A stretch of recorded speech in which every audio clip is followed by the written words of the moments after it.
శ్రీమన్మహాభారతము 803వ రోజు. ఓం అస్మద్గురుభ్యో నమః. నారాయణం నమస్కృత్య నరం చైవ నరోత్తమం దేవీం సరస్వతీం వ్యాసం తతో జయం ఉదీరయేత్. శ్రీమన్మహాభారతము 3వ పర్వము, వనపర్వము లేదా అరణ్య పర్వము. అందులో 36వ అధ్యాయము. సూత మహానుభావుడు శౌనకాది మహర్షులందరికీ ప్రవచనం చేస్తూ ఈ రకంగా చెబుతూ ఉన్నాడు. ఓ మహర్షులారా, వైశంపాయన మహర్షి జనమేజయ మహారాజుకు శ్రీమన్మహాభారతాన్ని ఉపదేశం చేస్తూ ఇలా చెబుతూ ఉన్నాడు. ఓ జనమేజయ మహారాజా, ధర్మరాజు భీమసేనుడితో ఈ రకంగా అంటూ ఉన్నాడు. ఓ భీమా, ఇప్పుడు మనము యుద్ధము అనేటటువంటి కార్యాన్ని ప్రారంభించాలి అని నువ్వు భావిస్తున్నావు. అయితే ఈ విషయంలో నేను చెప్పేటటువంటి మాటలు కూడా విను. ఓ భీమా, మన చేత అణచివేయబడినటువంటి దుష్టులైనటువంటి రాజులందరూ ఇప్పుడు కౌరవ పక్షాన్ని ఆశ్రయించి ఉన్నారు. వారితో అంటే దుర్యోధనాదులతో మంచి స్నేహాన్ని కలిగి ఉన్నారు. ఇప్పుడు వారంతా కూడా దుర్యోధన హితేయుక్తాః న తథాస్మాసు భారత. వారంతా దుర్యోధనుని హితానికే కట్టుబడి ఉన్నారు. మన పట్ల వారికి ఇప్పుడు సద్భావము ఉండదు. అందులోనూ పూర్ణకోశ బలోపేతాః, వారి ధనాగారాలన్నీ ధనముతో నిండి ఉన్నాయి. సైనిక బలముతో అందరూ శక్తి సంపన్నులుగా ఉన్నారు. వారందరూ యుద్ధములో మనకు వ్యతిరేకముగానే ఉంటారు. కౌరవ సైన్యములోని మంత్రులకు, సైనికులకు, వారి వారి పుత్రులకు అందరికీ దుర్యోధనుడు సంపూర్ణమైన వేతనాలను ఇస్తూ ఉన్నాడు. అన్ని రకాలైనటువంటి భోగ సామగ్రినంతటినీ ఇస్తూ అందరినీ తన వశములో పెట్టుకున్నాడు. దుర్యోధనుడు సైన్యములోని వీరులందరినీ విశేషముగా గౌరవిస్తూ ఉన్నాడు. ఇప్పుడు ఆ సైన్యములోని వీరులందరూ దుర్యోధనుడి కోసము యుద్ధములో ప్రాణాలు కూడా విడవడానికి సిద్ధంగా ఉన్నారు. ఓ భీమసేన, ఇక భీష్మ, ద్రోణ, కృపాచార్యులంటావా, వీరందరికీ కౌరవుల పట్ల మన పట్ల సమానమైనటువంటి ప్రీతి ఉంది.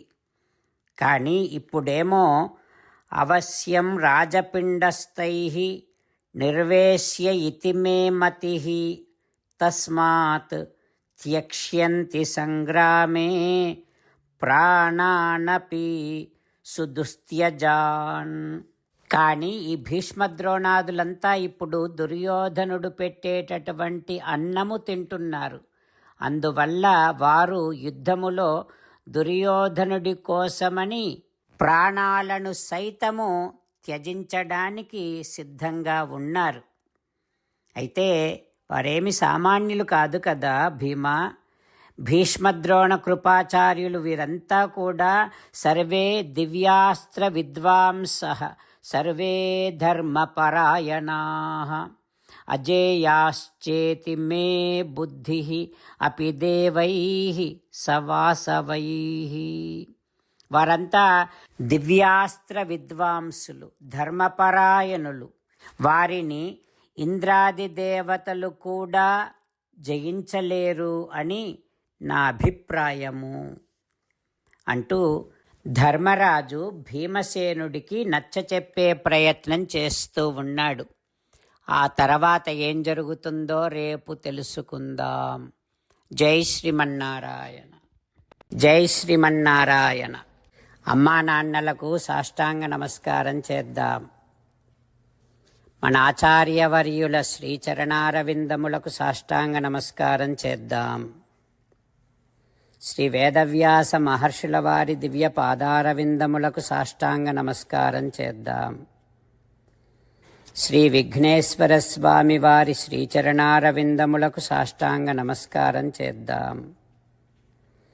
శ్రీమన్మహాభారత గ్రంథరాజమునకు శిరస్సు వంచి నమస్కరిద్దాం. శ్రీకృష్ణ భగవానుని శ్రీచరణారవిందములకు సాష్టాంగ నమస్కారం చేద్దాం. మన హృదయ మందిరములోనే అంతర్యామిగా వేంచేసి ఉన్నటువంటి శ్రీమన్నారాయణుడిని సేవిస్తూ మనని మనము స్వామికి సమర్పించుకుంటున్నామనే భావనాపూర్వకముగా సాష్టాంగ నమస్కారము చేస్తూ స్వామి నామ సంకీర్తన చేద్దాం. శ్రీమన్నారాయణ నారాయణ నారాయణ శ్రీమన్నారాయణ నారాయణ నారాయణ. శ్రీమన్నారాయణుడే శ్రీకృష్ణ భగవానుడిగా వచ్చి మనందరికీ భగవద్గీతను ఇచ్చి మనందరినీ ఒక 8 పనులు చేయమని చెబుతూ ఉన్నాడు. అందుకని భగవన్ తప్పకుండా చేస్తామంటూ మనం ప్రతిరోజు ఈ రకంగా మాట ఇద్దాం. హో శ్రీమన్నారాయణ కరిష్యే వచనం తవ సర్వం శ్రీకృష్ణార్పణమస్తు. జై శ్రీమన్నారాయణ. జై శ్రీమన్నారాయణ. భక్తులకు ప్రత్యేకమైనటువంటి విజ్ఞాపన. మీకు అన్ని విషయాలలో వెంటనే మంచి ఫలితాలు రావాలి అనంటే ప్రతిరోజు 1 నిమిషం వెచ్చించి నారాయణాస్త్రాన్ని చదవండి. ఇక మీకు తిరిగే ఉండదు. నారాయణాస్త్రాన్ని పొందడానికి మీరేం చేయాలంటే నారాయణాస్త్రం అనే వెబ్సైట్కి వెళ్ళి మీ పేరు మీ ఈమెయిల్ ఇస్తే మీ ఈమెయిల్కి నారాయణాస్త్రం PDF వస్తుంది. అందులో ఒక రామాయణ శ్లోకం, ఒక గీతా శ్లోకం, ఒక విష్ణునామం ఉంటాయి. ఆ 3 కలిపి నారాయణాస్త్రం అంటాం. ప్రతి ఒక్కరికి వేరువేరు శ్లోకాలను ఇస్తున్నాం. ఆ రకంగా ఎవరి శ్లోకాన్ని వారు ప్రతిరోజు తప్పనిసరిగా చదవటం వలన ప్రతిరోజు ప్రతి 24,000 భక్తులతో ఒకసారి సంపూర్ణ రామాయణ పారాయణ, 33 సార్లు శ్రీమద్ భగవద్గీత పారాయణ, 24 సార్లు శ్రీ విష్ణు సహస్రనామ స్తోత్ర పారాయణ జరుగుతుంది. ప్రతి ఒక్కరికి అంతటి విశేష ఫలితము ప్రతిరోజు లభిస్తుంది. అందుకని మీరు మీ కుటుంబ సభ్యులు అందరూ ఒక్కొక్కరు ఒక్కొక్క నారాయణాస్త్రాన్ని వెంటనే పొందండి. జై శ్రీమన్నారాయణ. శ్రీమద్ భగవద్గీత సారాంశముగా 18వ అధ్యాయములో 65 నుంచి 69 శ్లోకముల ద్వారా శ్రీకృష్ణ భగవానుడు మనందరినీ ఒక 8 పనులు చేయమని చెబుతూ పరమాత్మ ఈ రకంగా అంటూ ఉన్నాడు. ఎవరెవరైతే నేను చెప్పిన ఈ 8 పనులు చేస్తారో వారందరూ నాకు చాలా ఇష్టమైన వారవుతారు. అప్పుడు వారిని నేను సకల పాపముల నుండి సకల దుఃఖముల నుండి విముక్తులను చేసి నా అంతటి వారిగా చేసుకుంటా, తరగని ఆనందాన్ని అనుభవింపచేస్తా. నిజమే చెబుతున్నా, ప్రమాణము చేసి చెబుతున్నా అంటూ సాక్షాత్తుగా దేవదేవుడైన శ్రీమన్నారాయణుడైన శ్రీకృష్ణ భగవానుడే మనను ఈ 8 పనులు చేయమని చెబుతూ ఉన్నాడు కనుక హో శ్రీమన్నారాయణ కరిష్యే వచనం తవ, తప్పకుండా చేస్తా, నువ్వు చెప్పినట్టే చేస్తా అంటూ మనం ప్రతిరోజు దేవదేవుడైన శ్రీమన్నారాయణుడికి ఈ రకంగా మాట ఇద్దాం.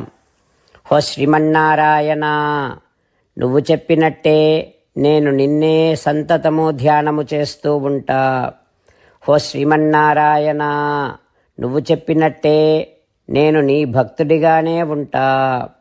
హో శ్రీమన్నారాయణ, నువ్వు చెయ్యమన్నట్టే నేను నా విధులను కర్తవ్యాలను నీ సేవగా నీ తృప్తి కోసమనే సక్రమంగా నిర్వర్తిస్తూ ఉంటా. హో శ్రీమన్నారాయణ, నువ్వు చెప్పినట్టే నేను నీవాడిని అనే మహావిశ్వాసాన్ని సంతతము కలిగి ఉంటూ నా హృదయములో నీకే నమస్కరిస్తూ ఉంటా. హో శ్రీమన్నారాయణ, మామేకం శరణం వ్రజ, నన్నొక్కడిని మాత్రమే శరణు వేడుకో అని నువ్వే అన్నావు కనుక నేను నిన్ను ఒక్కడిని మాత్రమే శరణు వేడుకుంటా. హో శ్రీమన్నారాయణ, మా శుచః, ఇక దుఃఖించకు అని నువ్వే నాకు భరోసా ఇస్తూ ఉన్నావు కనుక నేను ఇక దుఃఖించను. ఓ శ్రీమన్నారాయణ, నువ్వు చెప్పినట్టే, నువ్వు నా కోసమని చెప్పిన శ్రీమద్భగవద్గీతను ఎప్పుడో ఒక్కసారి కాకుండా ప్రతిరోజు కనీసం ఒక్క శ్లోకాన్నైనా అనుసంధానము చేస్తూ గీతోపదేశాన్ని జ్ఞాపకం చేసుకుంటూ ఉంటా. ఓ శ్రీమన్నారాయణ, నువ్వు చెప్పినట్టే, నువ్వందరి కోసమని చెప్పిన శ్రీమద్భగవద్గీతను తెలియని భక్తులందరికీ తెలియచేసే నా వంతు ప్రయత్నాన్ని నిరంతరము కొనసాగిస్తూనే ఉంటా. ఓ శ్రీమన్నారాయణ, నేను నువ్వు చెప్పినట్టే చేస్తా, నీకు నచ్చినట్టే ప్రవర్తిస్తా, నీకోసమే పని చేస్తూ ఉంటా. కరిష్యే వచనం తవ. సర్వం శ్రీకృష్ణార్పణమస్తు. జై శ్రీమన్నారాయణ.